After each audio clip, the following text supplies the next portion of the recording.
Hey, we're back with your favorite series, yes! The new games for Android and iOS this week. And just how you like it, I'm bringing you pure delicious variety, so that whatever you are looking for, you can find it here. From free games to some that cost money, action, adventure, and much more. Yes, to find them, I had to delve into a lot of lame titles in the Play Store to finally find these hidden gems. So go ahead and drop a juicy like. And this one here is number 15. Forza Horizon 5. We're starting off in a brutal way. And yeah, this great game can already be played on your mobile without any kind of problems. Even if you have a good Android, you can play it at an impressive graphic quality. Of course, obviously, we're talking about playing it with Win later, which is even more incredible because we're talking about the original and uncompressed PC version. Forza Horizon 5 still looks absurdly good on mobile with its huge open world, dynamic weather, and super detailed cars. And yeah, now that the new Forza is out, this feels like the perfect excuse to keep burning rubber from anywhere.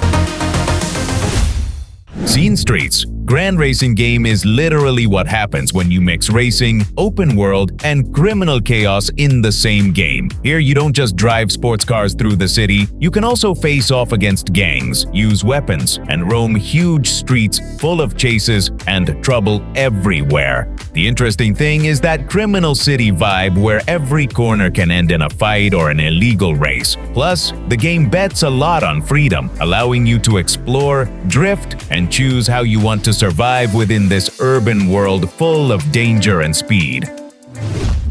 Lumen Echo of Spacetime is one of those games that as soon as you see it in motion, you know it has something special. Here you enter a world destroyed by a catastrophe known as the Great Erosion, where almost the entire planet became uninhabitable and humanity had to take refuge in a few surviving cities.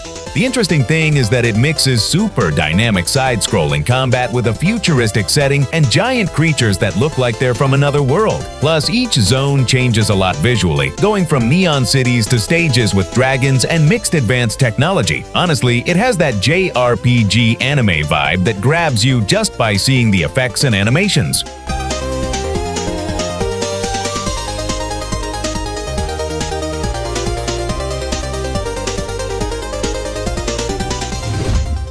Grau e Fuga Online. It's one of those games that fully represents the motorcycle culture in Brazil. Here, it's not just about racing, but doing wheelies, extreme maneuvers, and escaping while navigating streets full of online players. The interesting part is that you can play with friends in real time and freely explore different areas while improving your skills doing Grau. Also, the game features motorcycles inspired by real models and quite fun physics that make every maneuver feel more intense. It's basically that type of game where you go in just for a little while and end up trying to do the perfect wheelie for hours.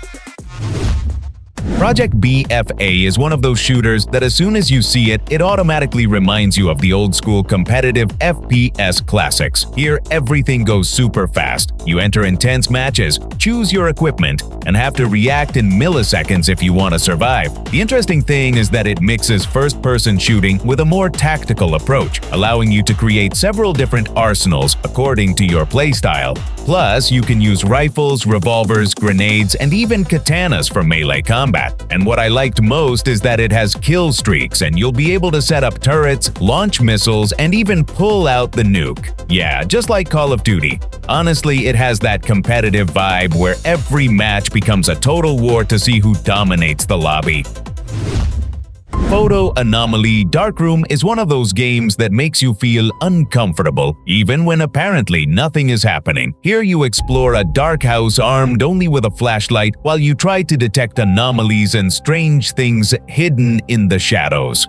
The interesting thing is that the game plays with your mind a lot, because you never know if you really saw something or if you're just getting paranoid. Plus, the more you progress, weird changes, disturbing sounds, and unexpected jump scares start to appear that keep you tense all the time. It's basically that perfect kind of game to play at night, although you probably won't want to turn off the light afterwards.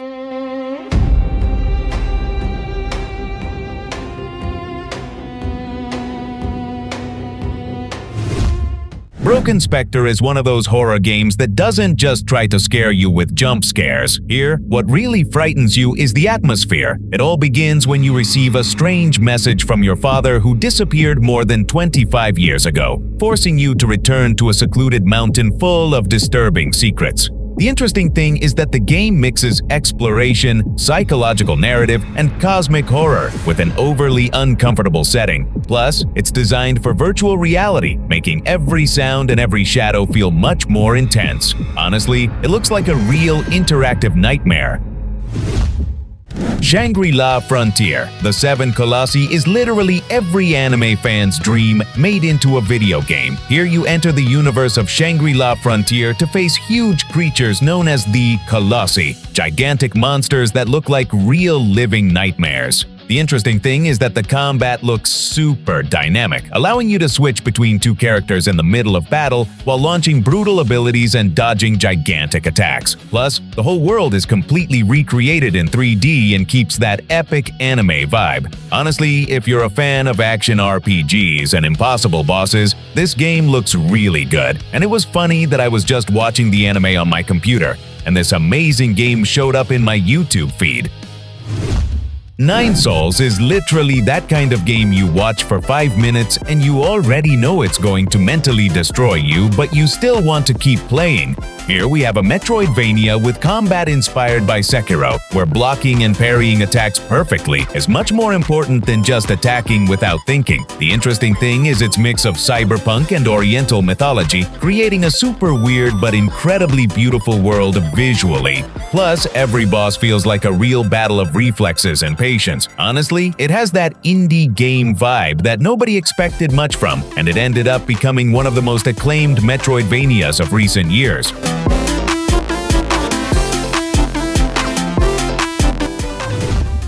Chopin is a brand new upcoming mobile game that really captures a vibe very similar to Playdead's Inside. It transports us into a grim, dark world of endless obstacles, where our primary goal is to escape. Humanity has collapsed and now under the absolute iron-fisted control of cold, high-tech robots. You must sneak through abandoned ruins and game stages, desperate to uncover what truly happened to us. Very little is known about the game right now, but it looks hauntingly, brutally intense. Long Drive North is literally that style of game that makes you feel lost in the middle of nowhere, and that's exactly the point. Here you travel along huge roads inside an old motorhome while you look for gas, food, and parts to keep surviving in a wild and empty world. The interesting thing is that it's not just about driving. You also have to constantly repair your vehicle, cook meals, manage your hunger, and explore abandoned places as you go. Plus, you can play solo or jump into co-op with your friends, which makes the whole trip much more fun and chaotic. Honestly, it has that relaxing yet tense vibe that makes every single road feel like a completely different kind of adventure.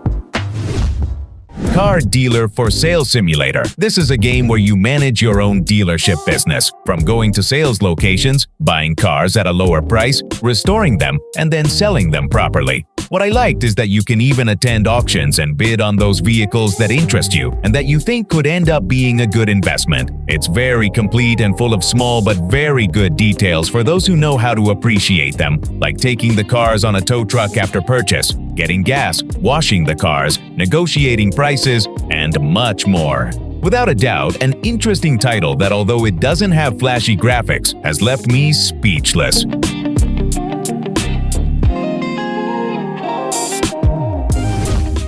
Moonscars. It's literally the kind of game that makes you suffer, but in the best possible way. Here you control Grey Irma, a warrior made of clay and flesh who must make her way through a dark world filled with disturbing creatures and brutally difficult bosses. The interesting thing is that the combat is super inspired by Souls-like games, so dodging and parrying at the exact moment is absolutely everything. Additionally, its dark pixel art style combined with that gothic atmosphere makes each area look incredibly beautiful and depressing at the same time. Honestly, if you like difficult Metroidvania games, this game is a little gem. Reverse Collapse F is an upcoming, truly great game from the very same developers behind Girls Frontline, and to be perfectly honest, it looks significantly more ambitious than most people expected. Here we'll have a mix of tactical strategy with super intense combat, where every move can totally change the outcome of the mission. The interesting thing is that the game bets quite a bit on narrative, taking you to a futuristic world destroyed by wars, conspiracies, and technology out of control. Furthermore, everything looks significantly more polished visually, with truly incredible animations and remarkably detailed stages. Honestly, it really seems like it will become one of those games that end up hooking you for hours on end without you even realizing it. Remember that legendary Snake game? Yeah, the one where you have to swallow everything you find in your path to grow and thus beat your enemies who have the same goal. Well, this isn't it, but it's 100% inspired by it, and it pulls it off in a brutal way. What I like about this type of games is that it is quite simple and addictive, which makes it a very consumable title for all kinds of audiences. It's a classic, and if this new game came out inspired by the original Snake, it couldn't be left off the list. And now, we come to the cherry on the cake, God of War 3. Thanks to Win Later, it's now possible to enjoy this amazing game, which I was dying to play. And honestly, it's still completely insane even today. Seeing Kratos literally destroying gods, titans, and everything in his path from a mobile feels completely surreal. The most impressive thing is that we're talking about the original version, with those brutal combats, gigantic stages, and epic effects running directly on Android. Years ago, this seemed like science fiction. Now you can literally carry such a graphic beast in your pocket. And don't be surprised if when the remake comes out, we can also play it on Android. Now, if you think those were great games, you need to see the ones in this video. They have amazing graphics that'll make you doubt if they're mobile or PC games. What are you waiting for? See you there!